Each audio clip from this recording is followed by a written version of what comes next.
Hey y'all, Echo here. Welcome back to the show. Today, we're going to get into some fun history about Playboy Records. I bet y'all didn't even know that Playboy did indeed have a record label. We had no idea that Playboy even had a record label. And just through all of our research and talking to colleagues, friends, historians, we found out about Playboy Records.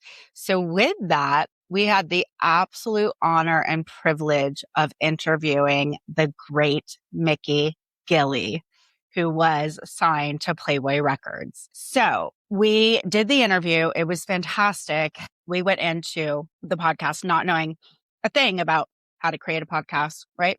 So we did it. We pulled it off, but we made a mistake with the studio that we opted to use for our first go round of filming interviews. Short and sweet of it is the studio ended up erasing four of our shows, and they erased half of one of our shows. That show was Mickey Gilley. So I and Karina have been pondering, how can we release the 20-minute interview we have with Mickey at the very least? And I came up with the idea, let's talk about Playboy Records, do some fun factoids, and then we'll roll into the Mickey Gilley interview. So that's what we're going to do today. Make sure you like, subscribe, leave a comment down below. Let's get into it.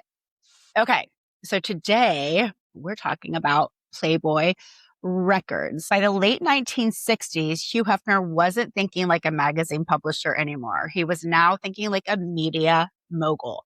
Playboy already had magazines, the clubs, the TV show, Penthouse, After Dark, a lifestyle identity. Music was the missing piece. And it made sense. Jazz, soul, and live music were already core to the Playboy Club experience. So Playboy Records was officially launched in the early 1970s as a division of Playboy Enterprises. Its mission was to create a label that blended sophisticated adult taste. This wasn't supposed to be a gimmick. It was meant to compete. Additionally, a fun little factoid is that Barbie Benton, Hef's longtime girlfriend in the 70s, the woman who found Playboy Mansion West in Holmby Hills, Los Angeles. Barbie loved country, all things country, and she wanted to record an album. And so at the behest of Barbie Benton, as well as Hef's keen eye on the big empire, he said, let's go for it. And they created Playboy Records. It wasn't supposed to be a gimmick. It was actually meant to compete. So Hef used the TV pipeline strategy.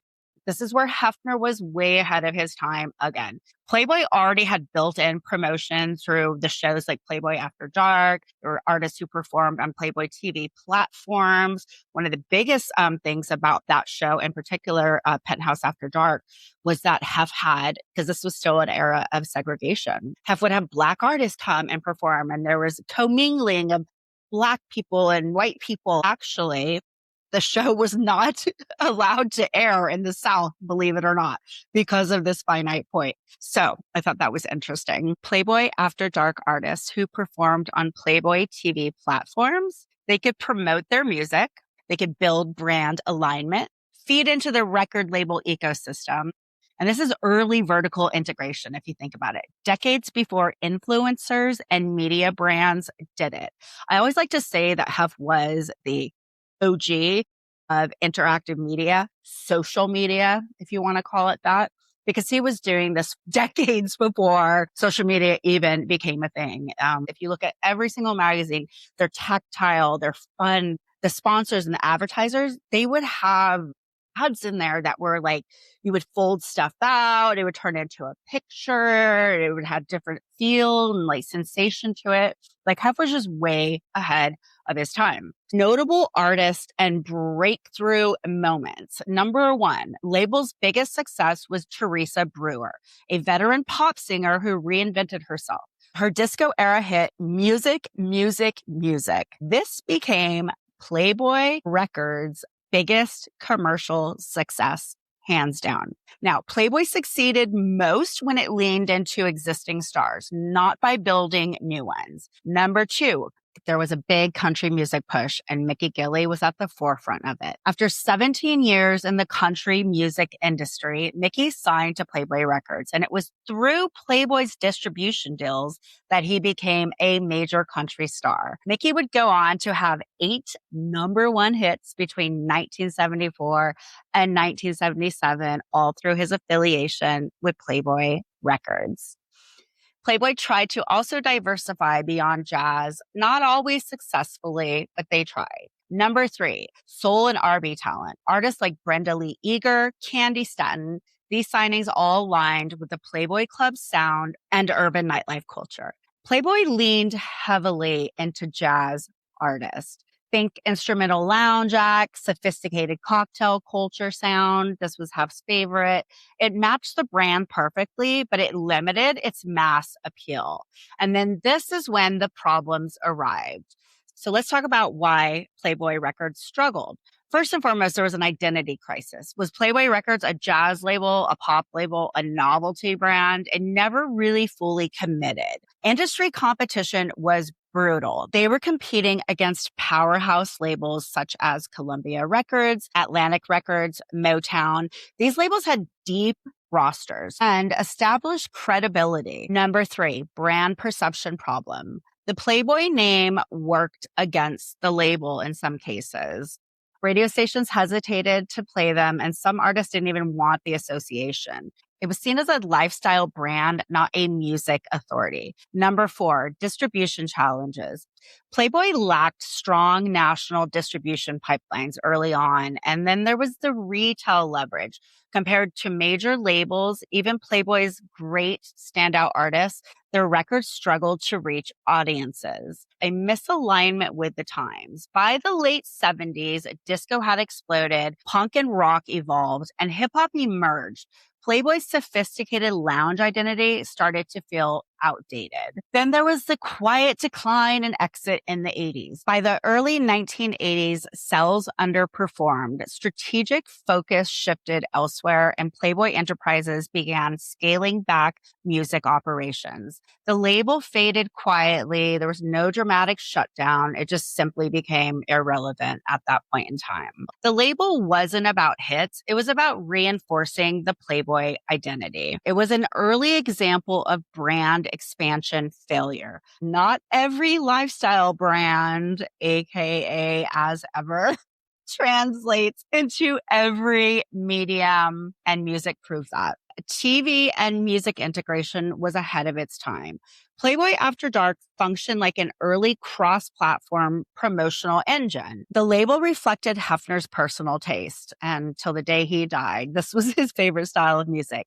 It mirrored Hef's own personal preference, and ultimately that would come at the cost of Playboy Records. It never produced a true superstar. No major artist ever became synonymous with Playboy Records. The Bunny brand didn't carry over to music. What worked in print and clubs didn't automatically translate to record sales. It was competing during a golden age of music labels. The 70s were dominated by powerhouse labels. It was a very tough environment to break into and to be successful. It showed the limits of vertical integration. Even with built-in promotion, execution still matters. It was part of a larger Playboy Everywhere strategy. Magazines, clubs, TV, records, merchandise. Hef wanted total cultural saturation. It's now a forgotten piece of the Playboy empire. Most people, even fans, don't know it existed, much like Karina and I, and to our surprise, which makes it perfect content for you. But here's something most people don't know. Playboy didn't just try to control magazines and nightlife and television. It also tried to control music. In the early 1970s, Hugh Hefner was no longer thinking like a publisher. He was thinking like a cultural architect. Because by that point, Playboy wasn't just a magazine. It was a lifestyle. The clubs had a sound, the mansion had a vibe, the brand had rhythm, and Hefner wanted to own that rhythm. So Playboy launched its own label, Playboy Records. The idea was simple but ambitious, to say the least. Create a soundtrack for the Playboy lifestyle. Sophisticated, smooth, late night, something you'd hear in a velvet booth under dim lights with a drink in hand. And on paper, it made perfect sense. Playboy already had built-in promotion. Through shows like Playboy After Dark, artists could perform in front of a national audience. The clubs featured live music. The magazine had cultural influence. This was vertical integration before anyone was calling it that. Again, halfway ahead of his time. But here's where things get interesting. The label never quite figured out what it wanted to be. Was it going to be jazz? How about pop? Was it soul? Let's go into country. It tried to be all of the above. And in the music industry, that's a dangerous place to live because while Playboy leaned into lounge and sophistication, America was shifting. The 1970s music scene was exploding. Rock was evolving. Disco was taking over dance floors. Country music was finding new audiences. And right in the middle of that shift, you have an artist whose story intersects with Playboy in a way most people don't even realize. Mickey Gilley. Now, Mickey Gilley is best known today for helping define the urban cowboy era of country music. But what about before that? He was grinding it out in Texas clubs, building a following the hard way, night after night, song after song. And for a moment, Playboy Records saw something in that. Because Gilley represented something the brand didn't fully have yet, authenticity. Not the curated fantasy of the mansion, but the real lived-in energy of American nightlife. Playboy Records made moves into country music, trying to expand beyond its jazz and soul roots. And artists like Mickey Gilley became part of that broader experiment. Now, this is important. Playboy didn't create Mickey Gilley. It didn't manufacture his success. What it tried to do was plug into it, and that was a pattern for the label. It struggled to build stars from scratch, but it occasionally aligned itself with artists who were already on the rise. That speaks to a bigger truth about Playboy Records. It had vision, yes, but it didn't always have focus. It had access, absolutely, but not always credibility in the music world. And it had branding power, of course, but branding alone doesn't sell records. Because while Playboy was trying to carve out its place in music, it was competing with giants, Columbia Records, Atlantic Records, Motown, labels that didn't just understand music, they defined it. And against that kind of competition, Playboy Records slowly started to fade. No major superstar, no defining sound, no breakout moment that stuck. By the early 80s, it quietly disappeared. No big announcement, no dramatic ending, just gone. But here's the thing. Even though Playboy Records didn't become a music powerhouse, it still tells you something important about Hugh Hefner. He wasn't satisfied being part of culture. He wanted to own every piece of it. The look, the lifestyle, the conversation, and yes, even the soundtrack. And that brings us back to Mickey Gilley, because while Playboy's music ambitions may have faded, Gilley's story did not. In fact, it was just getting started. All right, so that was the business side of it. But now we get to hear from someone who actually lived it. Before he passed, we had the incredible opportunity to sit down with a true legend, Mickey Gilley. And fun fact, this was his very first Zoom interview. So yeah, we had to break him in a little bit. He loved every bit of it, though. What you're about to hear is real, it's unfiltered, and it's straight from the era when all of this was happening in real time. Here's our conversation with Mickey Gilley. Playboy ever had a record label. So absolutely, when we got the whole story and figured out that Barbie Benton did it for Barbie because she wanted to sing, and then so he delegated so and so to be in charge of it, and then found out that you were part of it, and that was the beginning of your career. Leon, who was your PR guy back during the Gillies days. He and I are friends on Facebook, and he sent me a picture of a Playmate on a bull in your club. And he said, "Do you know her?" And I said, "I don't. She's gorgeous." I said, "But we are doing this vodcast, the Bunny Chronicles." And that's pretty interesting history when he was telling me about Gilley's and that you cut your first records with Playboy. That was your first label. We were blown away. It wasn't my first recording, but it was my first #1 song in the nation. Right. Okay. Yeah. And you had I had struggled for 17 years trying to have hit songs. And I walked in the recording studio one day. Actually, the lady heard me sing a song on the little TV show I had locally in Houston. And I walked in the club one night and she said, "Today on your TV show, you did my favorite song." And I said, "What was it?" And she said, "She called me Baby All Night Long." I said, "Yes, ma'am, that's a Harlan Howard tune." And she says, "I want you to record that for me. I got 300 jukeboxes. I have the jukebox here in the club. And I'm going to put it on 300 jukeboxes for you. It'll be good for you around this part of the country. And the people can hear your music, on the jukebox." And I hadn't been making records at that particular point in time. And I told her so. I said, "You can get Harlan Howard's version of it. That's where I left the record." And she said, "That record's out of print." Bottom line was, she talked me into going to the recording studio to record She Called Me Baby All Night Long. And for the B-side, I picked a song called Room Full of Roses that I grew up singing with Julie Lewis and Reverend Swaggart. Oh, my goodness. Wow. Your cousins. And we were just boys growing up in Fairdale, Louisiana. Yeah. And whether some of you people don't know this, I'm 85 now, and I'm in my 80s. And of course, my cousin Julie Lewis is 6 months older than I am, and Reverend Swaggart's a year older than I am. So we're all in our 80s, but we all grew up in Fairdale, Louisiana. Right. And we all three learned to play piano and perform, and we all three had success in music, which is really ironic to think.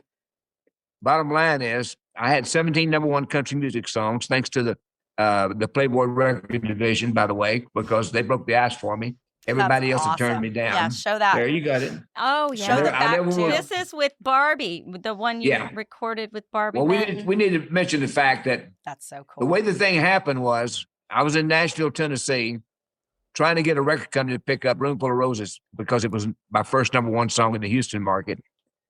And everybody turned it down.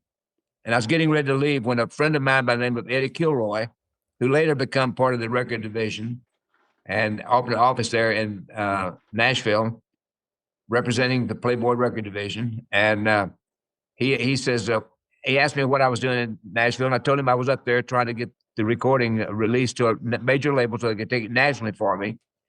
And he said, "I got a company that'll take it." And I said, "Who?" And he said, "Playboy Records." And he was sort of a jokester, and I thought he was kidding with me. And he said, "Come to my office." I went to the office, and he had this little 45 with the money head on it, threw the record at me. He said, "There it is right there, They had sent him some records." And I said, I couldn't believe it. He says, "They will take this record." Wow. And I said, "Really?" So we jumped on the airplane and flew out to Los Angeles. And of all things, I still remember the guy's name. His name was Tom Takayoshi. Wow. That was running the record division for Mr. Hefner. I'll have to look Playboy into that. Record division there in Los Angeles. Yeah. They took the record and it came on the national scene at 75 with a star and went all the way to #1 in the country music charts. That is so cool. That is just an amazing, again, golden nugget of history that we just retrieved. And I love that song. Yeah, I love that song. I love the. And by the way, I was in Playboy magazine too. Oh, you were? Fancy. What was your year and month? I mean, I did an interview, not as good as you. What issue was it? What Shame issue? on me for not looking for that. What issue? Yeah, what issue was that, Mickey? Do what now? What year was that? I think it was 74, 75. Okay. We'll have to look into those archives. Yeah, it was an article. They did an interview with me. And, they did the best interviews. It was fun. Yeah, they did the most incredible interviews. Yeah. So yeah, we'll have to look that up. And how many hit songs did you have with the Playboy label? I had a total of 17 #1 records, but 8 or 9 of them was on Playboy Records. That is just awesome. Yeah, in the beginning, I had my first one was Room Full of Roses. I Overlooked an Orchid, Wind Up Above, City Lights, She's Pulling Me Back Again, Bring It On Home, Don't the Girls Get Pretty Close in Time. So that was 7, I think. Oh, wow. I think I had 7, but I had some top 10s in there too. I have to ask you, just because I was looking at the Playboy, label, the the Playboy logo, not the bunny head, but With the Playboy. how it's the red cursive. And it's so similar to Gilley's. Uh-huh. I wonder if your designer had something to do with that, because that's pretty catchy. I'm drinking this vintage. It tastes really. You need the born on date. It's not. It's way past due, darling. It's still delicious. You need to bring back the Gilley's beer. Hey, Well, believe it And or not, Shiner, Texas. We go through Shiner I all love the time. Shiner Bach too. I love Shiner. Yeah. Oh, I'm from Austin, so I'm a Texas girl. Mickey. Yes. well, believe it or not, my office manager has brought the Gilley food line back into view again. Oh, good. And he also handles quite a few different things as far as the Gilley line is concerned. It belongs to him. He's my nephew, and he runs my office for me. So he does the Gilley beer, he does the marinades, he does the Gilley chili, Oh, and nice. it's really, really some good products. I there. love Oh, some good. marinades. I keep trying to get him to, to expand on his, because it is really good stuff. In fact, I go a lot of places and people say, where can I get this? Where can I get that? I said, you call my office, call the office. Okay, we will, because I Nice. love. Gilley's.com. Okay, Gilley's.com. Hey, Mickey, let me Right. ask you a question. So how many years or when did you open Gilley's in Pasadena? We opened the club. We opened the club up in March of 1971. Okay. And in 1973, Room Full of Roses became a top record for me in the Houston market. So on that's what I was TV gonna. show. Yeah, that's what I was gonna ask you. If you performed at your club, and how long were you doing your music career coinciding with Gilley's? But you just explained What that. happened with my musical career was that you'll like this little story, because when Room Full of Roses went #1 on the Playboy record division in the nation, we had booked Conway Twitty at Gilley's in Pasadena, Texas. Nice. Wow. Now Conway's coming down and he's listening to the country music stations on his bus, and he's hearing Room Full of Roses. Right. But he hadn't put two and two together and figured out that Mickey and Gilley's are one and the same. Right. And I get to open the show for him Oh, I love it. because I'm playing the club. Right. And so Wow. when he hears me on the piano, when I made the arpeggio on the piano and I started in Room Full of Roses, he's sitting in the dressing room, he's hearing me sing this song, and it dawns on him. This is the guy that's got the record, and it's #1 in the country. And Love it. I'm talking about it. And I went back to say hello to Conway, and the first thing he said to me was, he asked me if I had an agent. And I said, I don't think so. And he says, I'll have somebody down here in a couple of days to talk to you.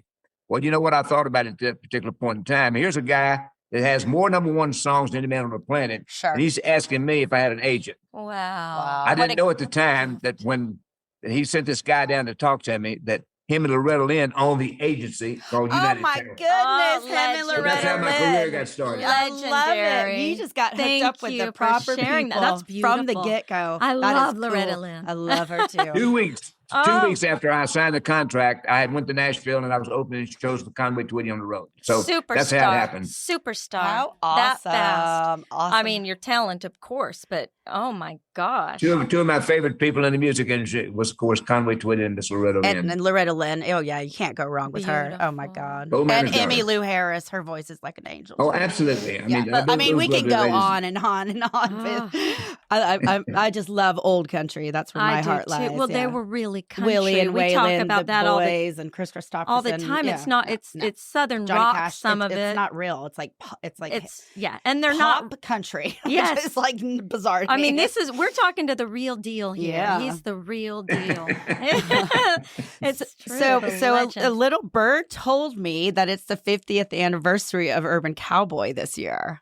Is that Is that true? amazing? Tweet, tweet, That is amazing. tweet. Beautiful. Yeah. It's really amazing. I don't mind telling you.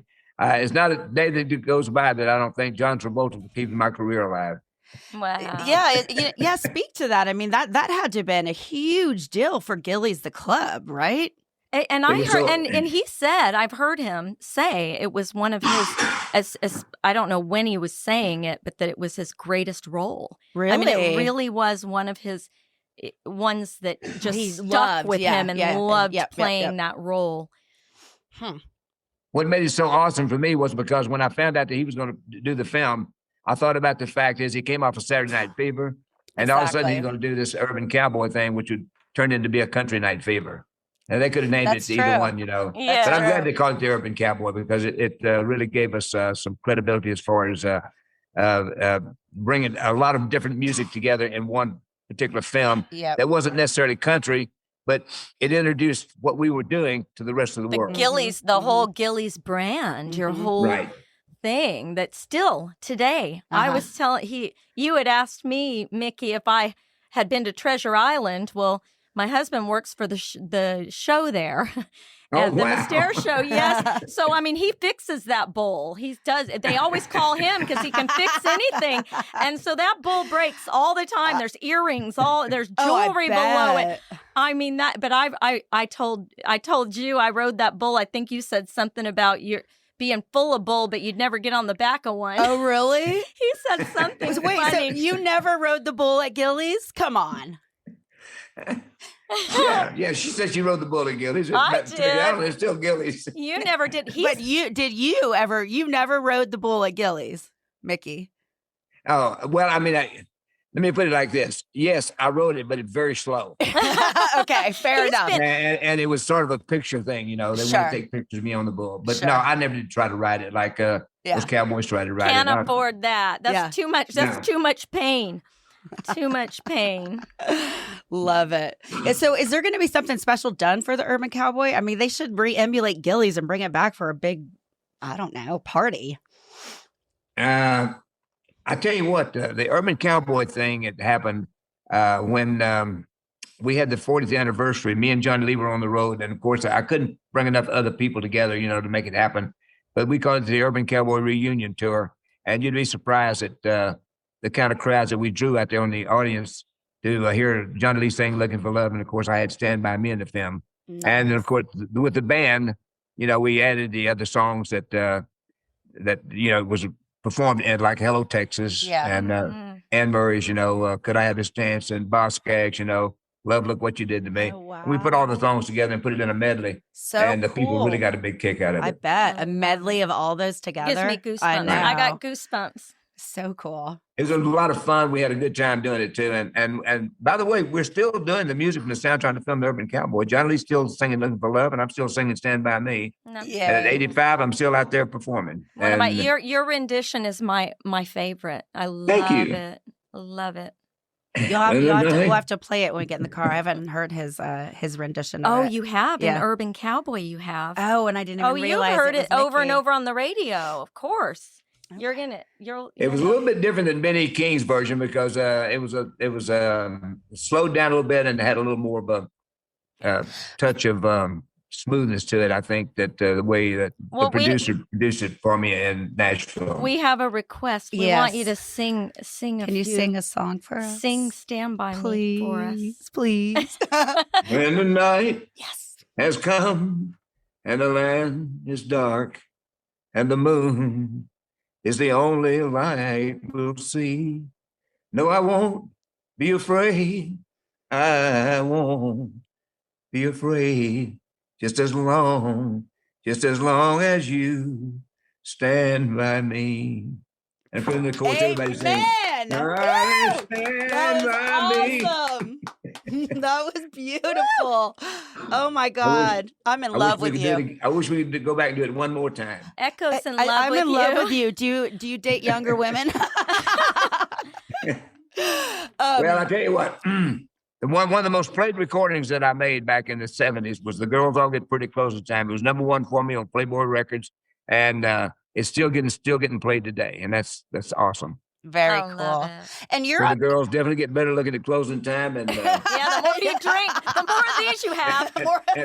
And I don't mind telling you, and when the song come out and the ladies started to request that tune, it dawned on me the guys started looking better than me at closing time too. Isn't that the truth? I love it. So you're on tour right now, aren't you? I'm a what now? You're on tour right now? Well, he has a theater. You have I'm going out to do 3 dates in Texas, and then I'm going back to Branson. Okay. And then I got to look at my schedule and see where I'm going from there. But what are the dates in Texas? I'm still working in Branson in the spring and the fall. Okay. Just 2 days a week. I've been there for 25 plus years, and we put the Urban Cowboy thing back together on account of the fact is I joined it with my friend Johnny Lee after being apart from him for quite a few years. Sure. When we put the thing together in Branson, and we've been on the road doing the Urban Cowboy music, and it's been a lot of fun. Well, you need to come to Vegas. Where are you going in Texas? What are the dates in Texas? We're going to New Brunswick, Kerrville, Texas. and then we got a private showing down close to Corsicana. You can't call the exact town, but anyway, for 3 days right in a row. Yeah. Thursday, Friday, and Saturday. So New Braunfels, are you going to play at the what's the name of that place there by the river? I'd have to check the Frontex. what's Frontex? Yeah. Anyway, I don't know. well, I get on the bus and ride. you just go where they tell you. Exactly. Well, you go on this particular time, and I say, okay, let me get dressed, and I'm there. Well, I just asked because I'm from Austin, and I'm going back there to buy a home in the next month or two. So if you were actually going to be in New Braunfels, I would come down and see you, but I don't know that I would. Absolutely. Yeah. I can't wait to get back to Texas, by the way. I know. Well, I am tired of California. I was just there. I got eaten up by mosquitoes. That's the only thing. I was fishing. You gotta like Vegas. So Vegas is a fun town. Oh, it is. I love it there. Yeah, it's hot. It's only 115. Oh, that's nothing. Today. Ooh, I that is a little know. warm. It's a little warm, but we don't have the humidity, so that's nice. So, Mickey, Well, I'm still working, girl. So, I'm so glad. You know what? I did have a question for you, because we have to ask everyone this, because it's mostly we've been paying this homage to Hef and all of the people who have circulated through over the years, and you obviously, I can't say get your start, but your first actual signing that got you kind of on the way, with Playboy Records. I did want to ask you, do you remember when you met Hef and what that was like when you met Hugh Hefner? And I know you were hanging out with Barbie Benton because you and her recorded together. well, And we're thanks on to Barbie, Hee-Haw. she took me to the mansion there in Los Angeles, and there was that's where some of the movie stars usually hung out there. Some, It was all new to me of what was going on, but sure. I met Mr. Hefner, and I think he was wearing his robe. Yep. But I got to say hello to him, and thanks to Barbie, I'd never been able to do that, but it hadn't been for her. She took us out there. Mm-hmm. So that's the thing that I remember The most. as far as the fact that she took me out there, and it was awesome to be able to say that I went to the mansion. It'd be fun to get you two together to sing. I know. We're trying to track down Barbie. Yes. She's a sweetheart. She really was. Everybody just says Loves her. lovely things about her always. And that was really Hef's true love. Absolutely. I got to work with her in a recording session, so it was fun. Yeah. That's fun. Yeah. Yeah. I heard that duet. I loved it of you two. It was awesome. This is it. It was very awesome. This is it right This here. is the one right here. Well, I found it. My husband ordered it. I know. for It me. was. I was so excited. Look at that picture of Barbie. It's so great. I know. It's so She's cute. so beautiful. It Oh, was so awesome being part of the Playboy family. I don't mind telling you, because I was very fortunate to meet Mr. Hefner and be a part of the label, and to have the success I had with Playboy.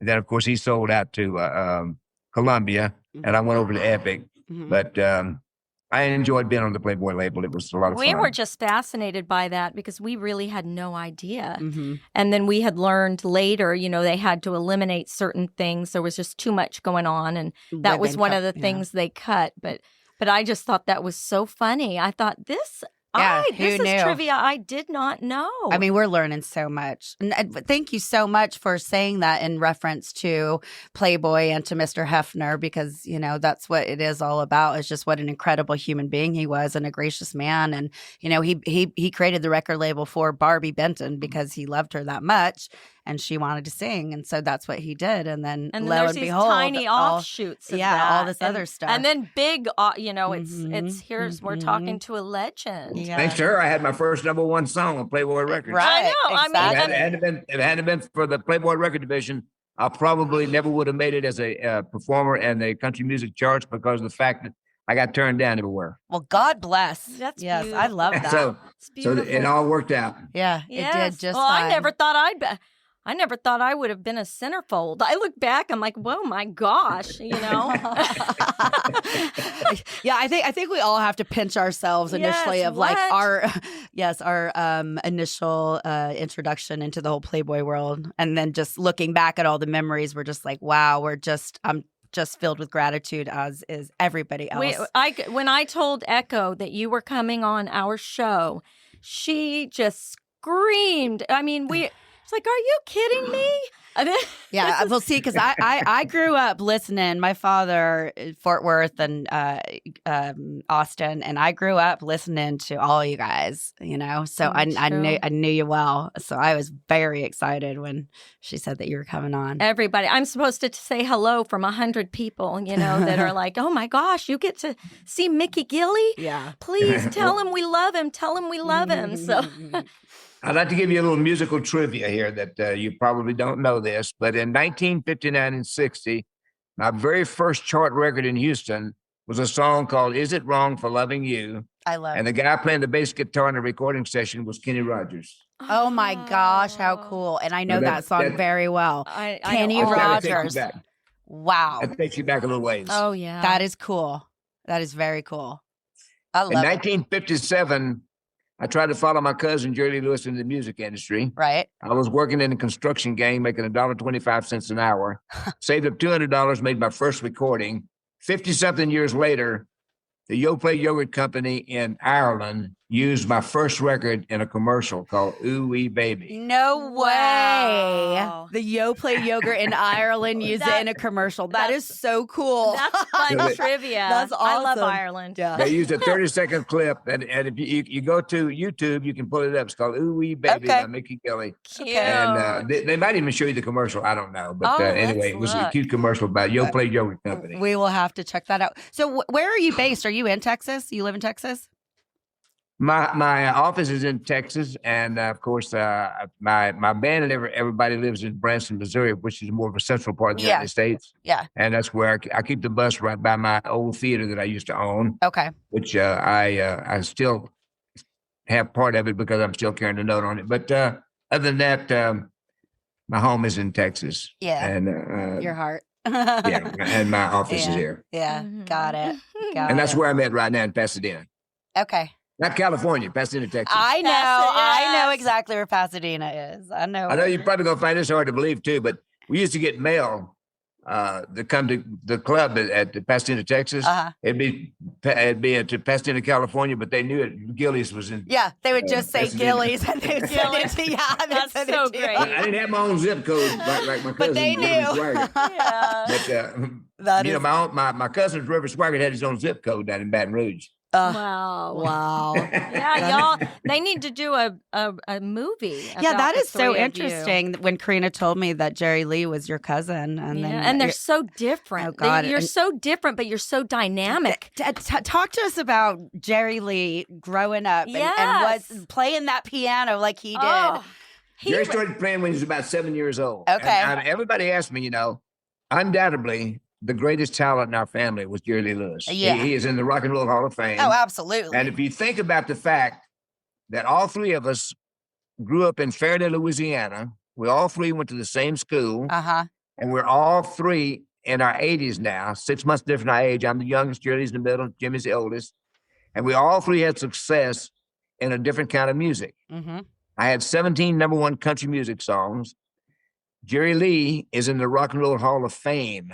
Reverend Swaggart is one of the biggest selling gospel singers in the world. It gives me to have a tripod like that in one family, that doesn't happen often. That's huge. I mean, for three guys to be that close in a little small town and have what happened, it's a almost miracle. like it's fiction. It's a miracle. Well, I believe God's in divine. Yeah. It was God's plan. Yeah. So let's get the Playboy record division to form a movie film. And let's do a movie on Mickey Gilley. Let's do it. No, and I'll produce We're that. going to do it. Playboy, there's no longer Playboy that exists. Died with him, but I'm going to tell you we what. We will do it. Mickey, I want to talk to you about that because we do. We have to get we have some ideas. Such a good movie. That will make such an incredible movie. Yep. We have to do it. Let's do it. I'm going to be Let's calling make that you. happen. Yes, that's my thing. That would And be awesome. And we're planning a huge celebration of life party for Mr. Hefner, because when he passed, there was no memorial or farewell for any of us to say goodbye to him, and it was really heartbreaking. And we're still all mourning him. And somebody of his stature deserves and needs to be honored with a celebration as such. So you must be at that party when it occurs. Yes, we want to give you an invite. Yeah. We would love for you to be there. It'll be in his It's fashion. just complete. Yeah, We're going to do it exactly the way he would have a party at the Playboy Mansion. and Wow. just it's going to be a beautiful thing. That So- would be awesome. yeah, He was get a there, and philanthropist. get Yeah, up we and really- sing a song. Yes, yes. That would be awesome. Oh, Yeah, wow. you got it. So we will keep you posted. Thank you so much for coming on. Hey, Yeah. thanks for having me on, and it's been a pleasure, honor talking to you two lovely ladies. Thank you. And hopefully, if I get somewhere close, you come to the concert, and Yes, please. That would be a I gift. would I'll love fly to. out just to see you. we can chat. Yeah, so Yes. so Gillies.com is where we can go, and for the Gillies food department, you can find stuff there as well as Gillies.com. Yeah. Gillies.com. Okay. Yep. And Jeffrey, you talk to Jeffrey. He's my office manager and my nephew. okay. And he handles all the food line. And there's a lot of great Well, things in the food line, too. I think you'd like Yeah. Oh, good. spices and things of that sort. Bet it's delicious. yeah. Anyway, All right, Thank darling. you. Thank you so much. it's been a pleasure, honor being on the show. Thanks for having me. I just Yeah. want to hang out with you all day. We, Mickey Gilley. yeah, I Mickey can't wait to Gilley, meet you in my new person best and just friend. give you a big hug. Mickey Gilley, my new best friend. Yeah. I love you. I can handle that. I don't mind telling you. It's All been an honor and a pleasure. Thank you Thank so you, much. sweet- An honor Sweetheart. and pleasure for us. Bless Thank you. you so much. Thank Have a you. great day. All right. Mwah. Bye-bye. Mwah.